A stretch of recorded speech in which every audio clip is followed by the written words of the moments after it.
Welcome back to Newsmakers. We are with Christchurch Mayoral candidate Jim Anderton. We'll set the scene on the election. Some of the key defining issues no doubt will include rates. In fact, Bob Parker has said that this campaign will be decided upon his rates record. Do you give him credit for honouring his word and dragging down average rates rises under 4%? No, I don't. If he'd done that and maintained the viability of the council's finances over the foreseeable future, then the answer would be yes, but he hasn't.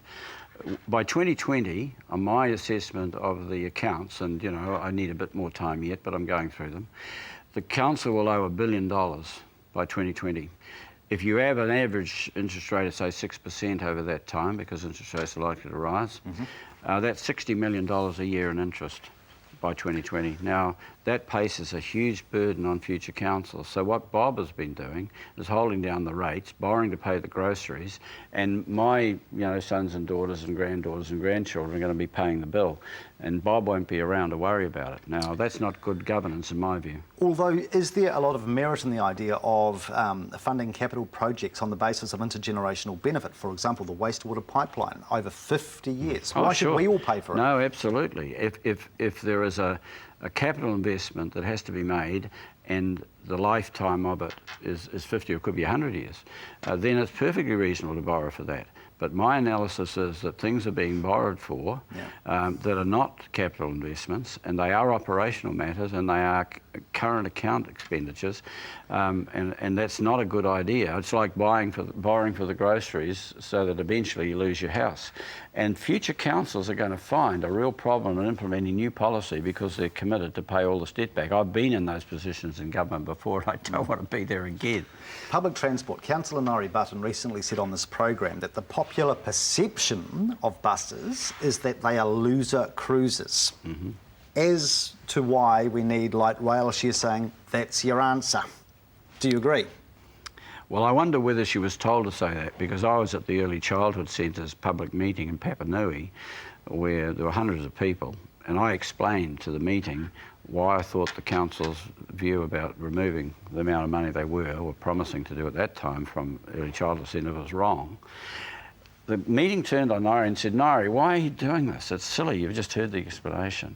And Norrie said, "Oh, I voted that way because the council officers told me to." Now, I was there. I can't unknow what I know.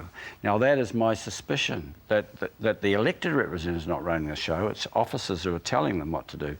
What I do know about light rail, because it was advocated in Auckland by Mayor Robbie, it's hugely expensive. It's one-way stuff, you're going there, and to get to there, you've got to go in a bus or a car, and then you've got to park the car, or you've got to get another bus at the other end, and all the rest of it. Now, if you've got Wellington, where you've got Hutt Valley City there, and Wellington City here, and a narrow strip of coast where you're competing with cars, it's a great system, because it's packed to the gunnels. People aren't stupid.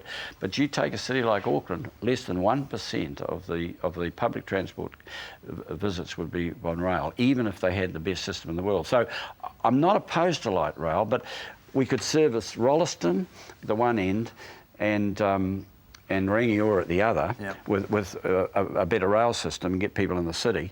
But I think we've got to make the bus system work. And I'm not saying it's perfect, but I tell you what, people who come here from Auckland think we've got the best bus system in the world. True. Yeah. I was chatting to an 18-year-old the other day, and they said to me, quite emphatically, "Why should I even care about the City Council, let alone voting in it? Why should they?" It's a funny thing, because in a way, people take more notice of general elections. That's true. And why is that? Well, actually, in the back of our heads, it's almost a kind of inherited subliminal thing. A central government is replacing kings and queens. Kings and queens used to be able to cut your head off. Governments can send you to war. They can have capital punishment for certain crimes. They can kill you. And that's why we listen up when central government elections are held. Council's not quite in that league. So in a way, it's a step down.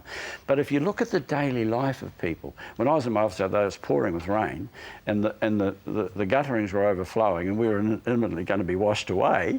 I didn't ring Wellington. I rang the City Council and said, "For God's sake, get someone out here, or we're going to be washed away." And the first inclination was, "Oh, well, we're busy." And then they said, "Who's speaking?" I said, "Well, it's Jim Anderton, MP for Wigram." And not to put too fine a point on it, this water's gushing down my driveway. My house is going to be washed away. Oh, we'll be out there in a minute. I didn't really want to play favourites. But it's true that people take less notice, but in a day-to-day sense, what goes on in local bodies, you take your kids to the swimming pools. If there are no swimming pools, how do they learn to swim? You go to the parks, Hagley Park.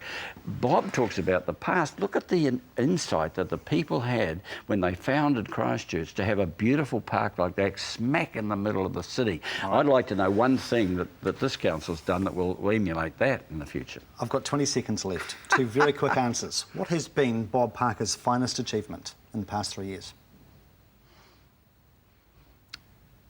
I honestly can't think of a finest achievement. What do you think has been his worst moment? Putting up the rents for the most vulnerable people in Christchurch by 24%. All right. We'll discuss these issues in further detail, no doubt, in the coming months. Thank you very much for joining us. Jim Anderton, good night.